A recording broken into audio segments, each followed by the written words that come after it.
श्री कृष्ण गोविंद हरे मुरारे, हे नाथ नारायण वासुदेव। आप श्री कृष्ण जन्माष्टमी मना रहे हैं।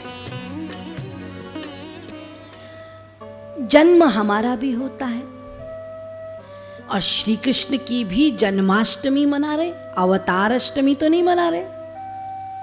तो यदि हमारा भी जन्म होता है, श्री कृष्ण का भी जन्म होता है, तो हम और श्री कृष्ण की अवस्था एक जैसी, वो ऐसी कि जिसका जन्म होता है उसकी निश्चित मृत्यु होती है।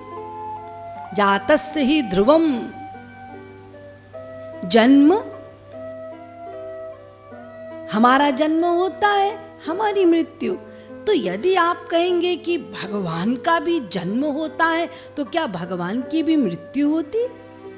जन्म का अर्थ होता है प्रकट होना, परंतु हमारे जन्म और भगवान के जन्म में अंतर है।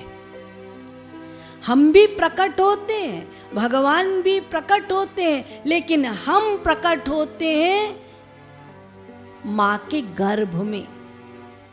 हम जो प्रकट होकर शरीर धारण करते हैं वो पंच महाभूत का शरीर होता है। प्रकट होना माने आत्मा का आना, वो एक आत्मा दिव्य, लेकिन वो आती कहाँ है? मां के गर्भ में। फिर आवरण कौन सा होता है? पंच महाभूत का।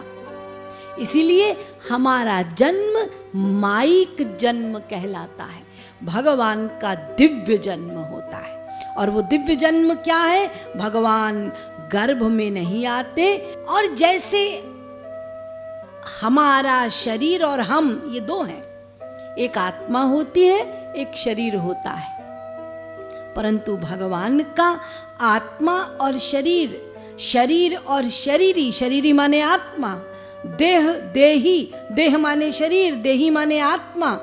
तो देह देही का भेद नहीं होता। हमारा देह और देही ये भेद है। ये शरीर है और देही कौन है? आत्मा। दोनों अलग है ना। जब मर जाते हैं देही चला जाता है, लेकिन भगवान का जो शरीर होता है, जिसको आप अलौकिक कहते हैं, उसमें देह देही का भेद नहीं होता। शरीर ही आत्मा है, आत्मा ही शरीर है, वो पूरे चैतन्य है। इसीलिए वो कान से भी देखते हैं, सुनते भी हैं, सूंघते भी हैं, स्पर्श भी करते हैं। वो आंख से देखते भी हैं, सुनते भी हैं, सूंघते भी, कोई भी इंद्रियां सब कार्य कर सकती हैं। तो भगवान का जन्म अलौकिक है। तो ये तो आप समझ गए। अब समझिए अवतार का कारण क्या है।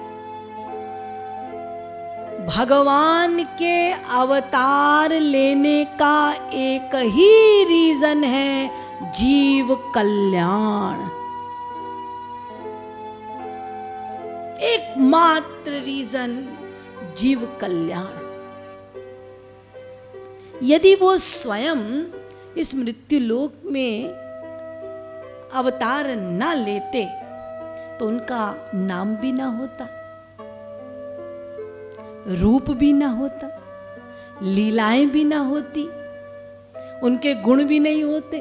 वो तो निर्गुण निर्विशेष निराकार, वो तो सगुण है नहीं। आप यही धारणा लेकर चलते तो भगवान ने अवतार लिया, उनका नाम, उनका रूप, उनकी लीला, उनके गुण, उनके धाम, उनके जन, इतनी सारी चीजें मिल गई।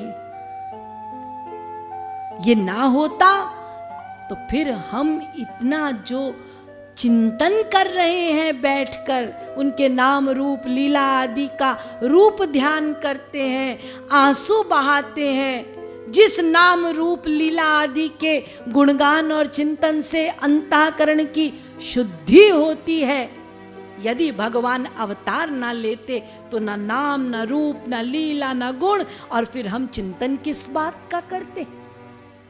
और ये सब चैतन्य है। तुम जो करोगे इसका चिंतन, उसका तुमको तदानुसार फल भी मिलेगा। और जितना जितना इसका चिंतन करते जाओगे, उतनी उतनी मात्रा में तुम्हारा अंतःकरण शुद्ध होता जाएगा। यह है कृपा भगवान की। हम लोगों पर दया करके हमारी खातिर जो हम पेंडिंग में पड़े थे, भगवान के महोदर में हमें प्रकट किया, मनुष्य बनाया और फिर स्वयं आए, लीला की, ताकि इनको चिंतन का विषय मिले। और ये बेचारे जो 84 के चक्कर में हैं, ये मेरी शरणागति करें, मुझे प्राप्त करें। और यदि भगवान अवतार ही ना लेते तो फिर भक्ति मार्ग ही ना होता, फिर तो ज्ञान मार्ग रहता बस, फिर तो भक्ति मार्ग ही ना होता। और यदि भक्ति मार्ग नहीं होता तो फिर हम पतितों का कभी कल्याण ही नहीं हो सकता था। तो ये जो चिंतन, ये जो साहस, ये भगवान के गुण हमें पता है तो हम इस मार्ग में चल रहे हैं। जो ये भक्ति मार्ग, जो हम जैसे साधारण नातिशक्त नाति विरक्त जीवों के लिए भगवान ने प्रतिष्ठित किया है ये मार्ग, और जिसको सर्वश्रेष्ठ भी स्थापित कर दिया, ऐसा भक्ति मार्ग यदि भगवान का सगुण सविशेष साकार अवतार ना होता तो फिर ये भक्ति माता भी इस धरती पर अवतरण उनका ना होता, वो अवतरित ना होती, और भक्तों के हृदय में उनका वास भी ना होता, ये मार्ग ही नहीं होता। इसीलिए श्री महाराज जी कह रहे हैं कि अवतार का प्रमुख कारण है भगवान सगुण सविशेष साकार बनकर अनेक प्रकार की लीलाएं, अपना रूप, अपना गुण, अपना नाम, अपने धाम सब को लेकर मृत्युलोक में एकमात्र जीवों पर, विशेष रूप से मनुष्यों पर कृपा करने हेतु, उनके कल्याणार्थ हेतु ही आते हैं, और कोई कारण नहीं है।